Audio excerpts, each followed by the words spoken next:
contarles que tengo el placer y la emoción de presentar a este gran escritor que se presenta hoy, escritor peruano de la ciudad de Lima.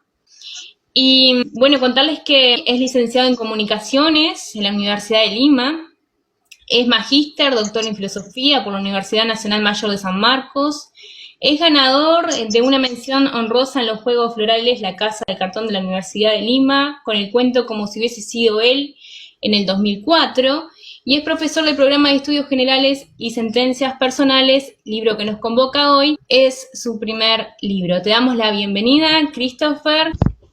Solamente agregar que el año pasado se cumplieron 4 años de Sentencias, porque se publicó en 2019. Entonces estamos celebrando los 4 años de Sentencias Personales con ustedes. Bueno, feliz aniversario, de hecho, ¿no? Qué placer, la verdad, de estar celebrando entonces los 4 años del nacimiento de tu primer libro y todos esperamos después más libros de tu parte y más escritos que nos puedas compartir. Yo estuve mirando un poco de lo que tú me compartiste en cuanto a tu biografía, que nos contabas allí en la información que nos llegó. ¿De dónde sos? Si nos querés contar un poquito, cómo fue este desarrollo como escritor y pensador a partir de ese lugar en donde has vivido. Yo nací en Lima, en Jesús María, pero crecí en Bellavista, está cerca del Callao. El Callao es puerto. Entonces mi infancia fue en Bellavista y luego yo de adolescente me mudé a San Miguel, que también está cerca al mar. Bueno, mi infancia fue solitaria, ¿no? Porque yo veía a los niños que jugaban, ¿no? Entonces, por algún motivo, ellos no querían que yo participara en esos juegos. Entonces yo solamente miraba a los niños jugar o iba al parque simplemente y me quedaba mirando a los demás. Yo creo que eso, de alguna manera, eso me marca porque va a hacer que yo sea más o menos una persona solitaria, ¿no? Y luego con el descubrimiento de los libros, empecé a llenar esa soledad. Y contanos un poco cómo fue que fuiste descubriendo cómo esa soledad hace parte de tu literatura, cómo te vas encontrando. Bueno, obviamente eso no es racional, ¿no? Pero el primer recuerdo que yo tengo es mi madre compró unas enciclopedias grandes de lomo azul, pasta dura y con pan de oro, ¿no? Y yo no sabía leer y me tumbaba sobre el piso y simplemente pasaba las hojas. Miraba las figuras, me llamaban la atención las figuras, no sabía leer. Pero de ahí di el salto a los cómics de superhéroes, aventuras, ¿no? Ese es un poco el tránsito. No hubo obras literarias de cuando era niño. Entonces sí, fue descubrirme totalmente inconsciente sin yo mismo darme cuenta, ¿no? Digamos que tengo que agradecerle en este caso a los amiguitos del vecindario que no querían jugar conmigo porque eso me permitió volcar esa pasión o esa ausencia en las lecturas. Yo rescato de esto que estás comentando, que es valiosísimo, que la literatura no siempre llega a nosotros de forma escrita y el arte en sí puede llegar por distintas aristas. También hablas de la filosofía, entonces la pregunta acá es ¿qué es lo que te llevó a elegir Comunicaciones antes de explorar la filosofía, bueno, el pensar? Bueno, es curioso porque estamos en la misma línea, porque recuerdo mi padre me dijo, ok, vas a estudiar en la universidad. Y yo fui y le hice caso. O sea, no hubo una consulta. Yo sí tenía todo un listado de lo que podía estudiar en una universidad: psicología, arquitectura, música, fotografía, comunicaciones, publicidad, derecho, etc. Pero mi padre me dijo eso y seguí su consejo, y ahora en perspectiva te digo que fue una decisión atinada, porque a través de la Facultad de Comunicaciones, sobre todo donde estudié, porque los profesores eran antropólogos, profesores artistas, psicólogos, eso permitió abrir mi panorama, porque si hubiera estudiado antropología o historia o filosofía, lo hubiera limitado. Comunicaciones te abre el panorama. Es tan amplio. Entonces, es a través de sociología, antropología, filosofía, semiótica, arte, fotografía, cine, que llego a la filosofía.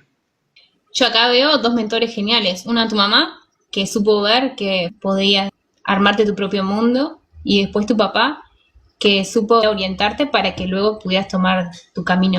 Y bueno, y siguiendo un poco con el tema que estamos hablando de la soledad, ¿cómo esto influye en tu proceso de escritura creativa?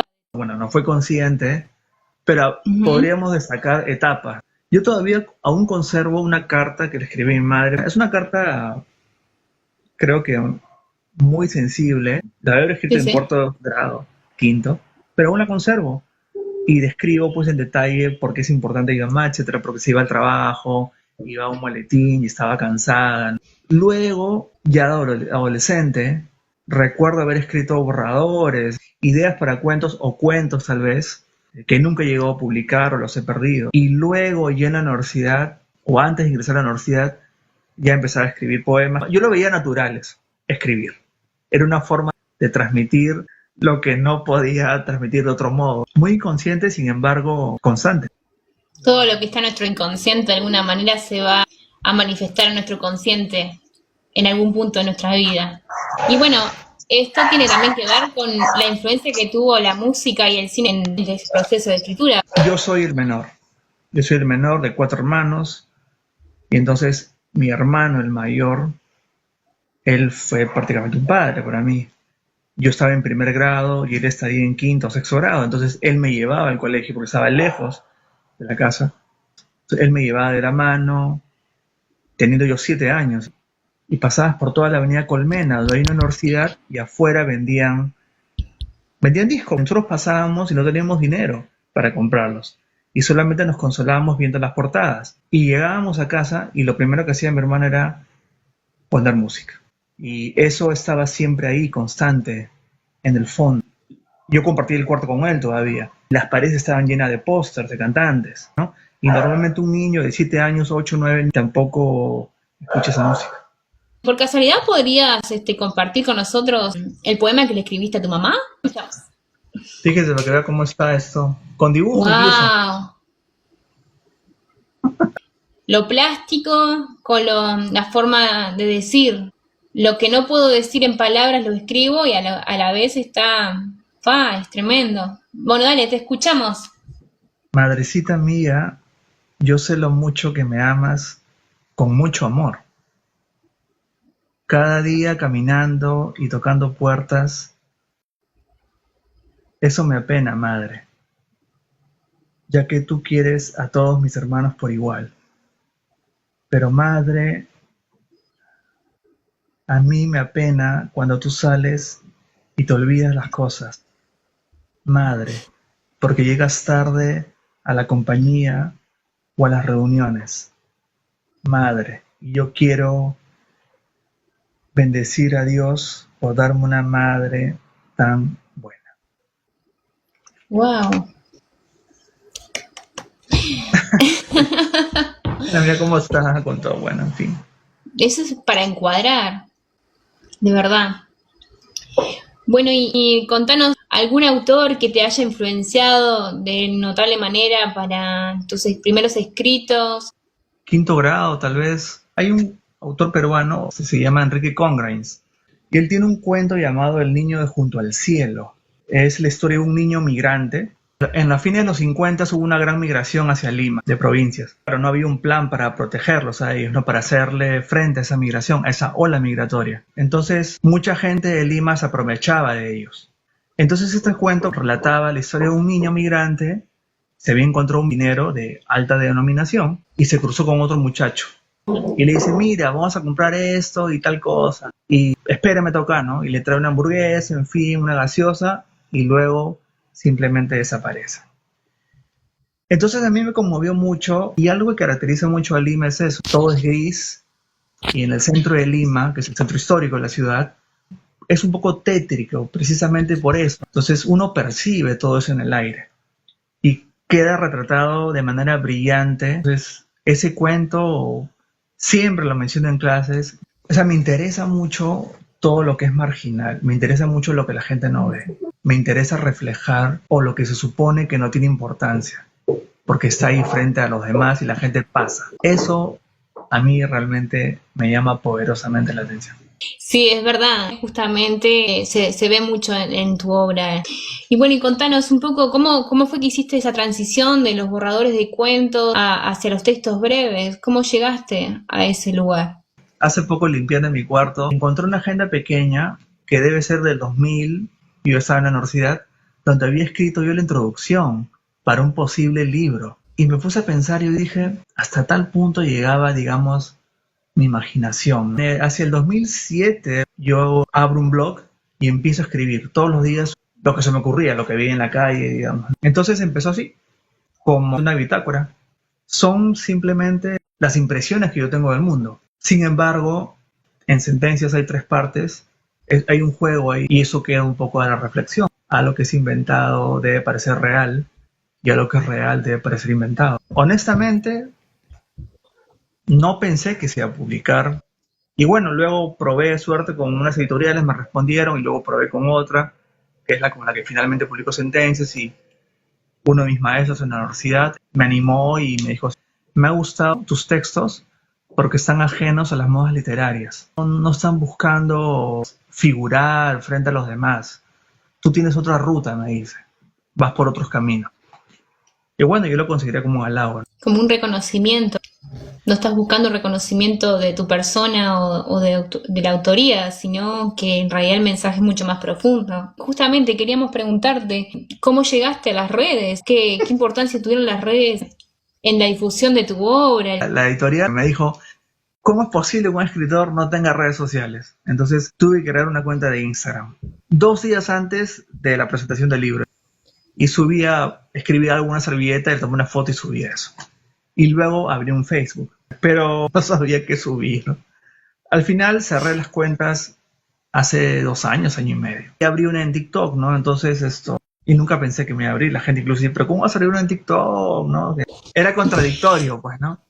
Pero finalmente estás acá y finalmente las redes sociales tienen una función en el mundo actual.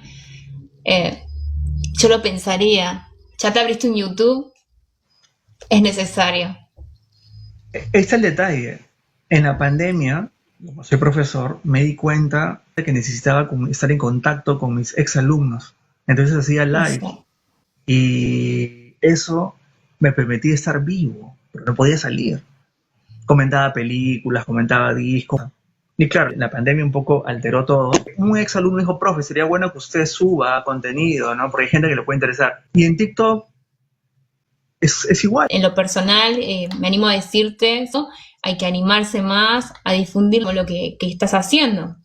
Bueno, te reitero la pregunta, las recomendaciones literarias para gente que quiera explorar más la poesía y la narrativa, los cuentos también. Entonces, en cuento, bueno, ya que tú eres la anfitriona, obviamente Benedetti es un impostergable, ¿no? Benedetti es un obligatorio. Cuentos, sobre todo. En cuento, Onetti, ¿no? Juan Carlos Onetti también, que para mí ellos son, ¿no? Eduardo Galeano, aunque en otra línea, ¿no? La brevedad también de Eduardo Galeano. Esos 3 de Uruguay, diría yo. En Argentina, obviamente, Borges, cuentos y poesía. Sábato también, pero Sábato podría ser Antes del fin, ¿no? Sus memorias, ¿no? Porque yo no sé mucho de novelas, yo soy cuento y poesía, entonces Antes del fin, las memorias de Sábato, de todas maneras. Bioy Casares, aunque Bioy Casares hace más novela en realidad, ¿no? Pero tiene trabajos con cuentos, ¿no? Él ha hecho cuentos con Borges, juntos incluso. Carver, el norteamericano, Raymond Carver, que es el maestro de la brevedad, ¿no? El maestro de la brevedad.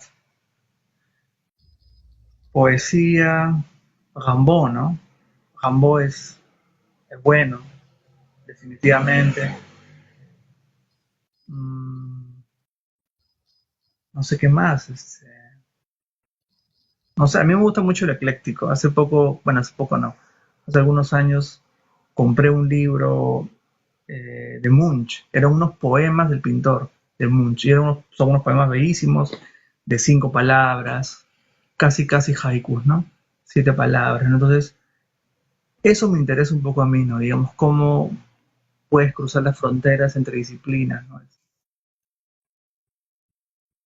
Un primer texto de este libro maravilloso, Sentencias personales. Bueno, acá está, lo traje.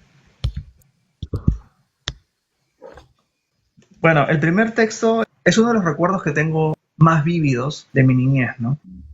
Entonces, ese es tal vez uno de los textos que recupera más uno de los recuerdos que tengo o vivencias más añejas. Si quieres. La página 9, el texto Ashes to Ashes, que es un poco, sería como de las cenizas a las cenizas, ¿no?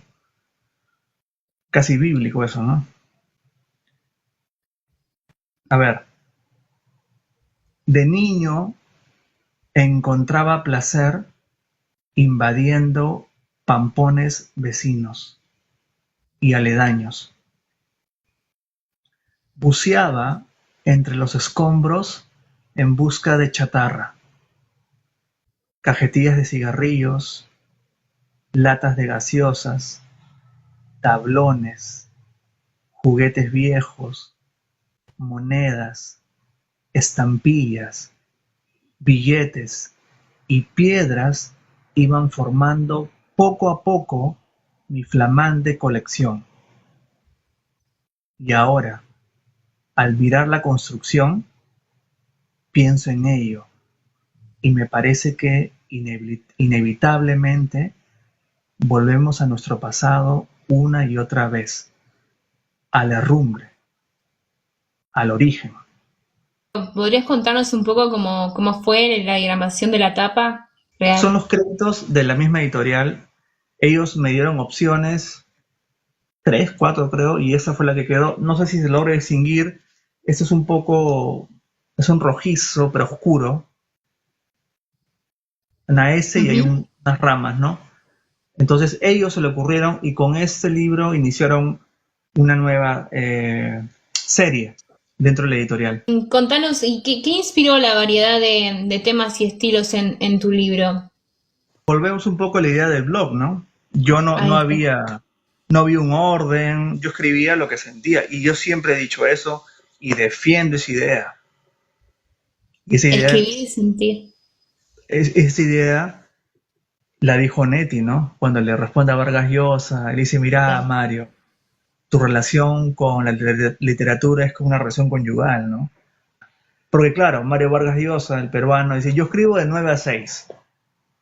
Y Onetti, el uruguayo, le dice, no, yo escribo cuando tengo cuando digamos la pasión me domina. Y bueno, un poco de las cosas que yo también pude vislumbrar ahí todo lo que escribís, es que hay como en la dualidad entre la felicidad y la melancolía a lo largo de estas historias y reflexiones que allí planteas, decir que están un poco inundadas también de esta filosofía que es parte de tu vida.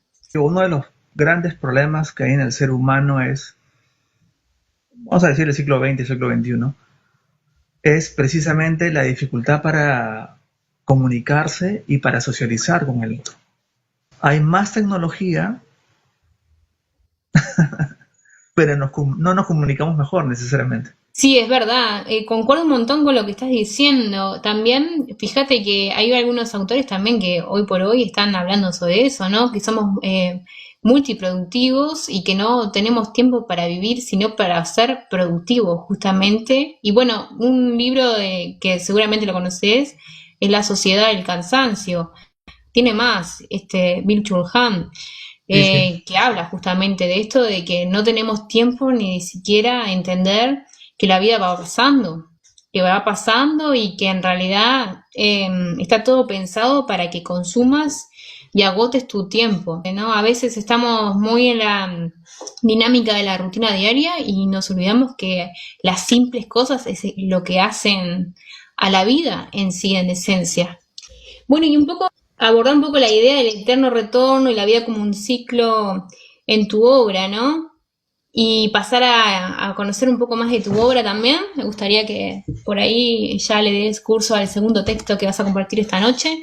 Ya, a mí me gusta este, que está en la página 16, Lunar. La besó de inmediato, ni siquiera una mirada, sin saber su nombre, tal vez para nunca tener que olvidarla. Entonces sería recuerdo, o para irse, también rápido, y sumergirse en el vendaval cotidiano. Recordó una marca, sin embargo. A mí me gustaría pedirte que leas el de la página 27. Sí. Azares embarazados. Las coincidencias pueden ser vistas equivocada e inequívocamente como errores, erratas, excepciones.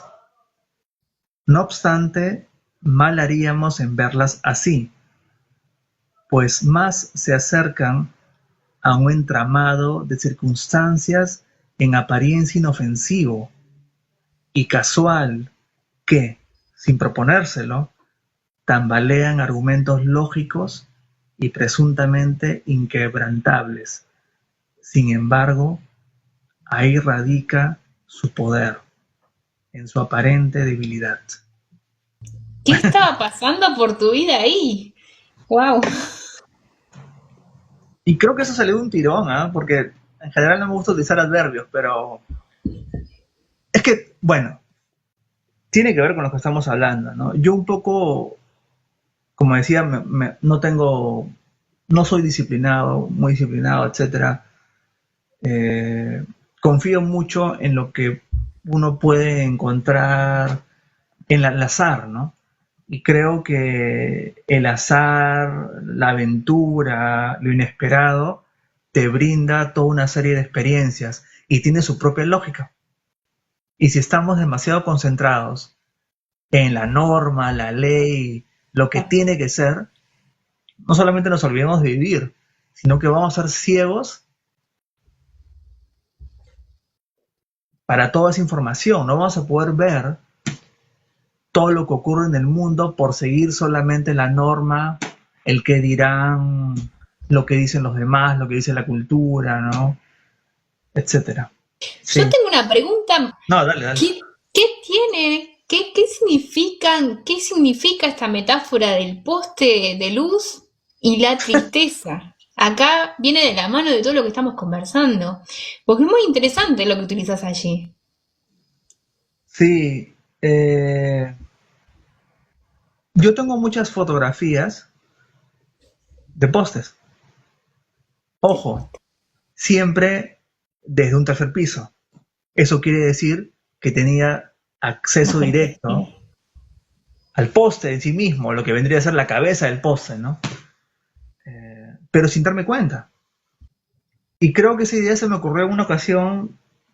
Estaba visitando a un familiar y estaba en un tercer piso, o cuarto creo, y justo daba hacia esos postes y tomé muchas fotos.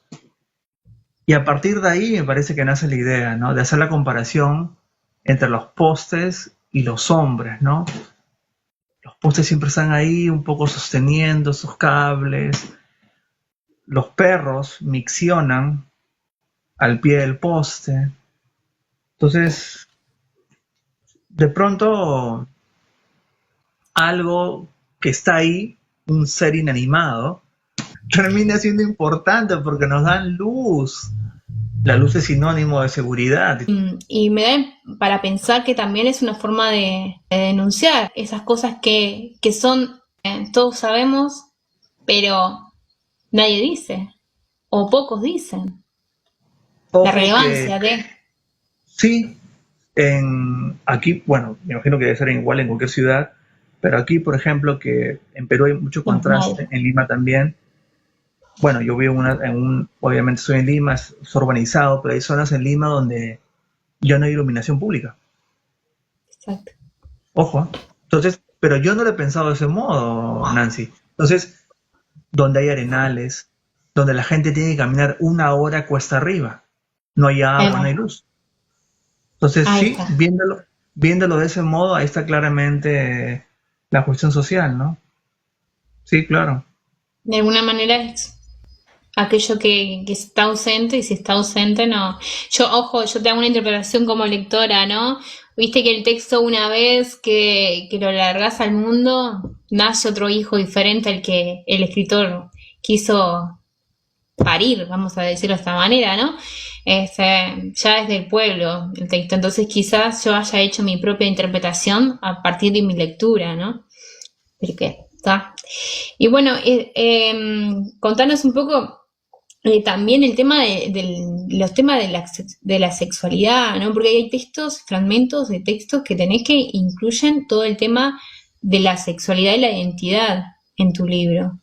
Es interesante que puedas hacer como un comentario al respecto. En realidad me da gusto que preguntes eso porque no me lo habían preguntado antes. En la película Martín H., ojo, dirigida por Adolfo Aristarain, la gran película argentina, donde aparece Cecilia Roth, Federico Lupi, ¿no? Juan Diego Botto, Eusebio Poncela, cuenta la historia de un cineasta y una mujer más joven que él, y aparece un hombre que es amigo del cineasta y también de la muchacha, entonces de los dos, y es gay, digamos, ¿no? Y resulta que en una ocasión el hijo del papá va a la casa de ese muchacho, del señor, sí, caballero, y encuentra que en la cama hay una muchacha desnuda. Y le dice, no te entiendo, le dice, se supone que tú eres gay. Y le dice, mira, nene, yo me acuesto con la cabeza, no con el cuerpo. Es una gran lección. Wow. Hacer el amor, el cuerpo desaparece cuando haces el amor. Entonces, visto de esa manera, podríamos comprender mejor un poco lo que sucede ahora, ¿no? Lo real es, para aquellos que hemos experimentado esa sensación de morirnos, estamos levitando, estamos en otro plano. Claro, el extremo sería donde erotizamos todo, que ya no, pues. Pero digo, comer, beber, es básicamente una forma de erotizar al otro, ¿no? Las prácticas, las manos, etcétera. Es un poco descubrirse, ¿no? Entonces, curiosamente hay mucha gente que trabaja en eso, ¿no? Y como si hablara una novedad, ¿no? Pero en realidad es eso. Entregarse a alguien es descubrir a esa persona en todo sentido. Yo agrego a esto que estás diciendo que me parece muy acertado, concuerdo totalmente contigo, que fíjate la palabra, desnudez. Estar desnudo delante de otro ser, ¿sí? Es totalmente mostrarse tal cual uno vino al mundo, totalmente expuesto, totalmente indefenso, entregarse justamente y compartir no solamente un momento que es único entre dos personas irrepetible, porque ese momento no es igual al otro momento. Y bueno, vamos a invitarte a que compartas otro texto. Bueno, ya que estamos hablando de eso, el 30, ¿no? La botella de ketchup, que es clarísimo. Dale. ¡Ay, sí, por favor! Quiero decir que me encantó. Es que sí, entonces es un poco eso, es un objeto, es una botella de ketchup. Sí, pero una mínima observación acuciosa nos haría notar en que tiene algo y nos remite a algo. Página 30. Botella de ketchup. Sí, pues, qué obsceno, ¿no? Bueno. Seguro dejaron el envase mal cerrado. Una pequeña costra en su cuello dejaba soñar con placeres vívidos en batallas pasadas, como los ganchos que cuelgan de los lomos de las reses sacrificadas, o una boca lacerada, sangrante, porque el sexo y el amor son heridas sin cauterizar. Ay, me encanta. ¿Juro? Es uno de los que más me gustó. A mí, particularmente, me encantó. Bueno, eso también es lo que yo siempre comento, ¿no? No todo se puede explicar. Y tampoco es que no. debe explicarse, ¿no? Exacto, sí. Bueno, y como para ir dando un cierre, primero que nada, agradecerte un montón por estar acá. No se olviden que toda esta transmisión va a ser retransmitida nuevamente en todas las redes sociales, así que cuando las vean por ahí publicadas, les vamos a pedir que lo puedan compartir, que puedan repostear y puedan compartir este vivo. Entonces, una de las últimas preguntas que tengo para hacerte son dos, te las voy a hacer juntas. ¿Cuál sería la importancia del lenguaje y la palabra? Que es un poco creo que lo has contestado, ¿sí? Las reflexiones sobre la existencia y la comunicación humana. Y la otra, ¿cómo ves la relación entre el pasado y el presente en tus textos? Eh, no, el lenguaje es vital, somos lenguaje. Aunque no seamos conscientes, comunicamos algo, ¿no? No podemos salir de eso, del lenguaje, en sus diversas formas. Obviamente hay una preocupación personal sobre lo que ocurre, cómo se comunican las personas, cómo se relacionan, y me interesa eso, soy muy curioso, ¿no? Cómo la gente se comunica, cómo reacciona la gente. El presente no existe. Lo que tenemos es el pasado, que simplemente lo tenemos como recuerdo, ¿no? Y el futuro simplemente pronto va a ser un pasado. Ahora, la memoria, el recuerdo, el olvido, todo eso es un poco lo que nos sirve a nosotros para existir. Hay un momento en el proceso creativo en el que no estás y tú tienes que luchar por no perder esa idea. Entonces te concentras, o sea, todos tus sentidos van hacia eso y es lo que te permite finalmente escribir algo y de pronto sorprender porque dicen, oye, pero ¿esto de dónde salió? Es que tú has hecho lo posible por precisamente preservar eso, ¿no? Y claro, el lector lo va a ver pues como algo, como una gran sorpresa. ¿Qué te parece si para terminar nos deleitas con un último texto? Um, a ver, página 50, hablando de la tecnología, ¿no? De refilón. Oh, Visten y calzan harapos y viajan en autobuses malolientes, a punto de estartalarse. Son mendigos de las apariencias. son mendigos de las apariencias. Y quedo con eso.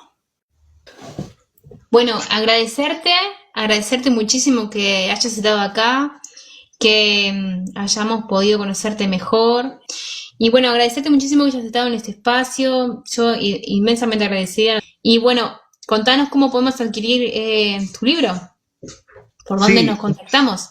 directamente que me escriban al TikTok. Bueno, ustedes saben que estoy en Lima, tengo varios ejemplares y de hecho necesito agotarlos para publicar mi siguiente libro, que es un poemario que ya está escrito ya. Bueno, bárbaro, entonces gracias a vos y gracias a todos por estar acá. Damos por finalizado el vivo. Muchas gracias, hasta luego. Chao, chao.